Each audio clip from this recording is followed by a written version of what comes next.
Welcome, everyone. My name is Brad Fluegel with BMF Advisors, and I have the pleasure of being here with Bruce Broussard, who's the CEO and president of Humana. We are actually in the same place, but unfortunately, we are in different rooms here outside of Washington, D.C. Bruce, thank you. Just Brad, we're properly socially distancing. Exactly. So, Bruce, thank you so much for taking a little time with us here today. Wow, it's been quite a year for the country and certainly for the industry as well. As you look back and reflect on the year, can you share with us how you think the industry's responded and what it's done well, what it could have done better at? You know, when we think about the industry, there's multiple parts of it, so I'm going to try to address it in different subsectors here. I think first, looking at the payers and the health insurance side, we came together really, I think just in a very sophisticated way, and we all decided that we're going to reduce any kind of financial barriers, in fact, eliminate financial barriers for the COVID treatment. And obviously we could waive co-pays and waived for treatment and for testing. And then in addition, as we thought about getting people back into the healthcare system, we waived the telehealth and then also for us primary care visits.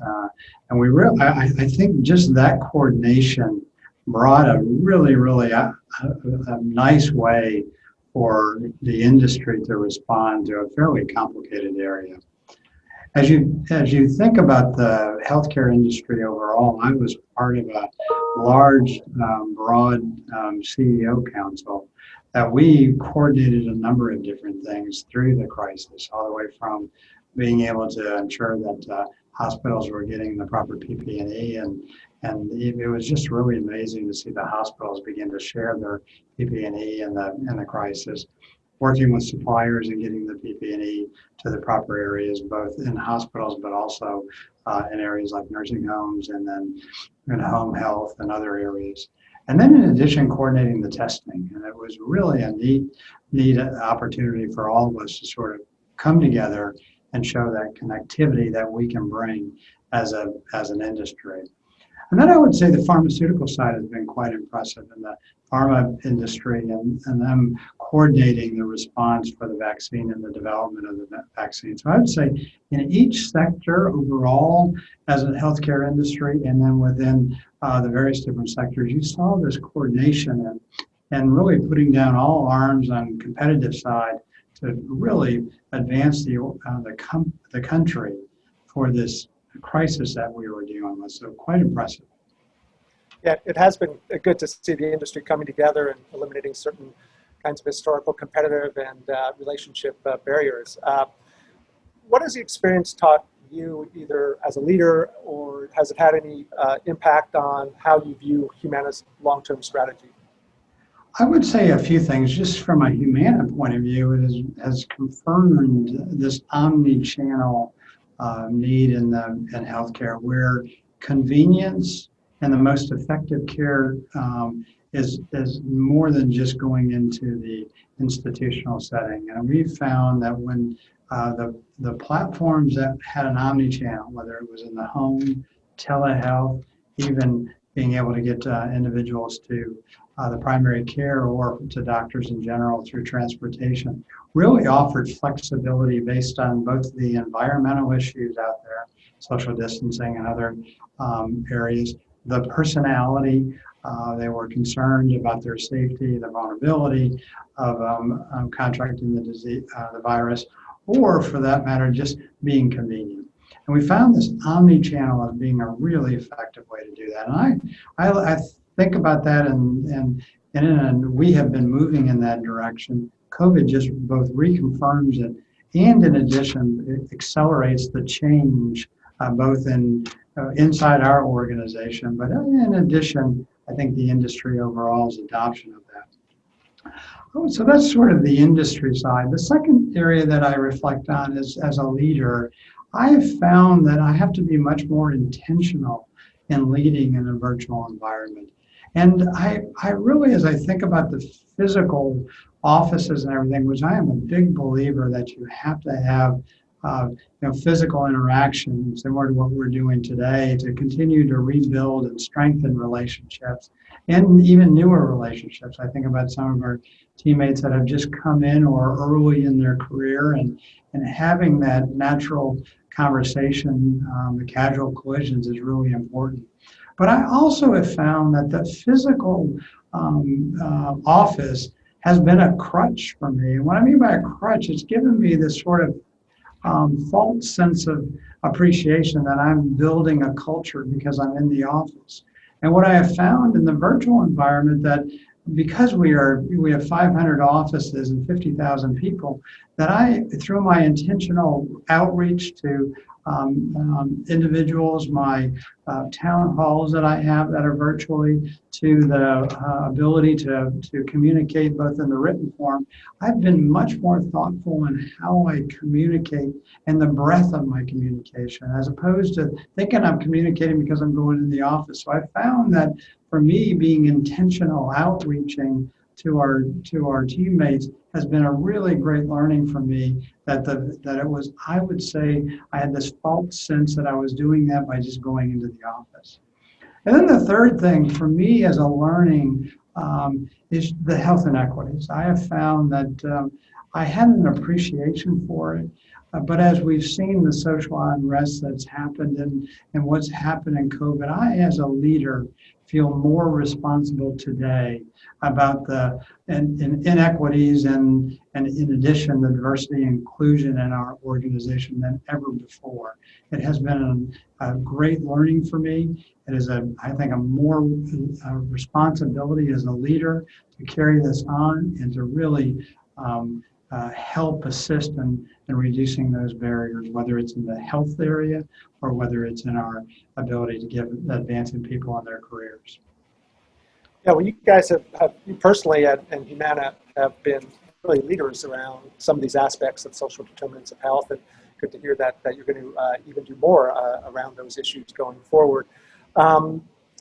This goes back to the Bold Goal program that you launched a few years ago, I believe. Can you maybe talk a little bit about that and where you see that going and how that's going to help the communities? Yeah, the Bold Goal for individuals that aren't aware of it, it was set back in 2014. It was really designed to take our business model and put it in an aspirational statement with accountability behind it. And so we, in 2014, came out with a goal of improving the health of the communities we serve by 20% by 2020 through making it easier for our members to achieve their best health. And we did that really as to put context around what we're trying to accomplish from a strategy point of view and from a business outcome point of view. And if you think about the breakout of those two, one is around health outcomes, improving health outcomes, and the second is about simplifying the experience. And then what we did is we said we need a goal with a measurement, and we measured it by healthy days. And so every year we put out a report about our advancement of the Bold Goal in the communities we serve, and we hold ourselves accountable for that. And that has been a wonderful way to bring a lot of our strategy, our business model together of how do we improve the health of the communities, specifically our members, and through making it easier for them to achieve their best health. And today, health outcomes and simplicity is at the cornerstone of our strategy. What we saw in COVID and what we have seen over the last few years is the fact of operationalizing social determinants of health. And I find that the operational side of that is a really important aspect of what we're doing. So it's not only having the goal, but is how do you bring it to life in your day-to-day execution. And so what I see that really at three levels. One level is at our foundation level. So we have a foundation, and over the years it has accumulated quite a bit of money to be able to donate to the communities we serve. And we use that as an ability to fund social programs in the markets that we are in. The second level that we do is that we activate the local management team and our teammates in the local community to really bring alive volunteerism and other mechanisms to health and social determinants of health. And specifically for us, we've found that social isolation and food access is a really important part of that, and then affordability of prescriptions. So we really turn on and activate our associates around those activities. So now we have a volunteerism that really rewards people for that. We give people days off to be able to do this. We really point them to social programs that are really helping our members and the communities that we serve around this bulk goal. And then the third thing we do is we operationalize it within our execution side. So last year we did about 2.6 million screens for social determinants of health.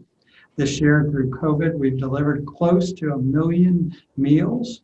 We have, I don't know how many interventions we've had from a behavioral health point of view, and I don't know how many different times we've had the ability for us to help people with the affordability of their prescriptions.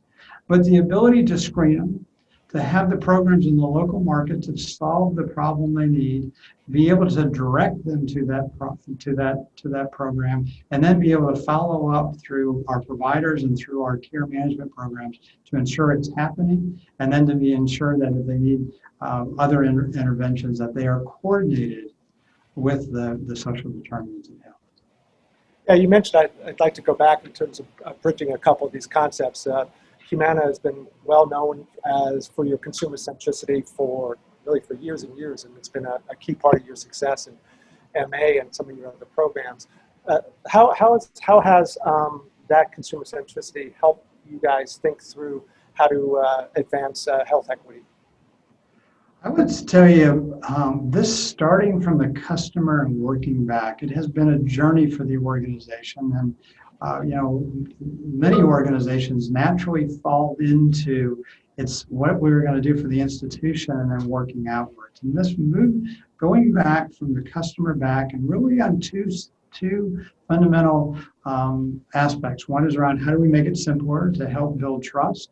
And then how do we continue to engage with them around their health and improving their health, slowing disease progression? And we've found that parameter of working back gives them, our teammates, both the empowerment to solve and be oriented to solving the customer's problems, and really being oriented to the needs of the customer. And at the same time, it has allowed us as an organization to prioritize what's important, whether it's our strategy or how we execute according to those principles. And so it has been a wonderful opportunity for us as an organization to bring alive the customer centricity, but do it with a business purpose. I think you know, Brad, that today our teammates, everyone is compensated on the improvement of Net Promoter Score. Now we're compensated on earnings per share, but we're compensated on Net Promoter Score. And that has brought a really, really important focus on our customers, not just because of compensation, but it's really the ability in the conversation and what we measure and how we go about doing it. And has brought alive this customer centricity. That's great to hear. You mentioned loneliness, which is another long-term epidemic that's been rapidly accelerated, particularly among the senior population. And recently you launched the Social Determinants of Health value-based program for some of your MA plans. Share a little bit about the thinking behind that and where you're thinking of heading with that, because it's also addressing things like food insecurity and housing instability and a host of other social determinant issues. Yeah, and so getting back to the fundamental belief we have a belief that being able to deliver holistic care to our members is good for both our business, it's good for society because it lowers the cost of care, and in addition, it is good for the individual. And so there's a win-win-win across our communities. What we found then when we talk about holistic care, it's just not about what happens in the healthcare system. It's also what happens in individuals' lifestyle. And bringing those two together as opposed to treating them separately is an important part of this. So our payment models that you were referring to is really to encourage our providers and be aligned with not only the quality and cost of a healthcare oriented intervention, but it's also to be attentive to the needs and satisfying those needs on the social determinants of health. And when we think about health inequities and we think about all the things that are happening in our country today, being able to combine the healthcare and the lifestyle side, and especially the under-resourced populations, is powerful. And when I think about Medicare Advantage and the power of Medicare Advantage, there's some structural things that I just really need about that. One is around the ability for us as a company to be motivated to compete for the customer, where innovation, value proposition, service, and all the other aspects for our customer is important because they're making a choice. And that choice isn't about a year. They usually stay with us for 5 to 7 years. The second aspect of what we find in Medicare Advantage is a holistic payment that is paid, and we take 100% of risk of the individual's health. What that does is it motivates us to be holistic. But what it also does is that when we are able to save dollars, prevent somebody from going to the ER, prevent somebody from having to be hospitalized because we prevented a heart attack, we are able to take those savings and reinvest them back into our customers' value proposition. So that's why you see 60% or so of our members not having premiums. That's why you see expansion of volunteer benefits like dental and vision. That's why you see transportation. It's because we're taking inefficiencies of the healthcare system and reinvesting it in programs that expand the holistic care of somebody, including delivering meals and the social determinants of health. Great. It'd be great to see the progress of that program over time. It sounds incredible. You talked also a little bit before about this omni-channel approach to care. You certainly made a big bet on home-based care with Kindred and your historical Humana at Home program. Why is that such an important thrust for what Humana is doing? Well, we just continue to believe the future of healthcare has a few trends in it that you can't argue. One is first just payment model changes. It's going to continue to take time, but Medicare Advantage is a great example where it is a risk-based payment where the quality and cost are what you get paid for as opposed to the value. The second thing we see is just the continued introduction and maturity of technology into the industry. And what our belief is it's going to change of who does the work and where it is done over time. And we're going to continue to see more convenient places that the work can be done. And in addition, continuing to allow providers to perform and to operate at the top of their license. So we see analytics. We see all the work that's being done on data, interoperability, and all the aspects that allow us to be much more thoughtful in what the intervention is, but also give the power to the provider to be able to know how to respond to that intervention. That allows a primary care maybe to do a little more that a specialist would do, maybe a nurse to be able to do a little more than what a doctor would do, and then an assistant to be able to do a little more than what the nurse would do, all the way down to the ability for people to do something on their own that maybe would be traditionally done in the healthcare side of the equation. So the who continues to get pushed down to more and more inexpensive labor. And then the where becomes much more oriented to the expansion of convenience and cost. And so we see and we see it in COVID, where you can continue to move people from obviously inpatient to outpatient to the ability to do something telehealth-wise. Telehealth can be done, but it can also be done in the home. You then put in some transportation that brings doctors to the home and eliminates ER visits when you can have an ER in the home. And so we see this continued push and innovation of going to more convenient, lower cost delivery mechanisms that are also giving more and more opportunity for providers to do more. And so the home is an example of that. The home is a belief by us that through technology, through the changing in where doctors work, whether it's in telehealth or going into the home, brings a whole nother opportunity for us to bring a lighter model, asset model to the healthcare system at a much more cost-effective way. But in addition, the home is such a great place to learn about individuals' lifestyle, to be observant of the environment they're living in and their needs. And that gives you a really powerful source of information as you think about the interventions that they need. Yeah, that's great. We'll have to leave it at that, Bruce, as we're about out of time, unless you have any final words of wisdom for the group. Well, I think that I will just conclude by saying, I think over the last 6 or 7 months, we have seen some really acceleration in healthcare that really positions the industry as an exciting place to be over the coming years. And I'm glad to be part of it. And Brad, thank you for doing this today.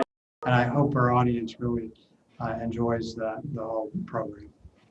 Thank you so much for your time today, Bruce, and it'll be exciting to see the continued innovation that you and Humana drive throughout the industry. Thanks all for joining us today, and stay safe. Thank you.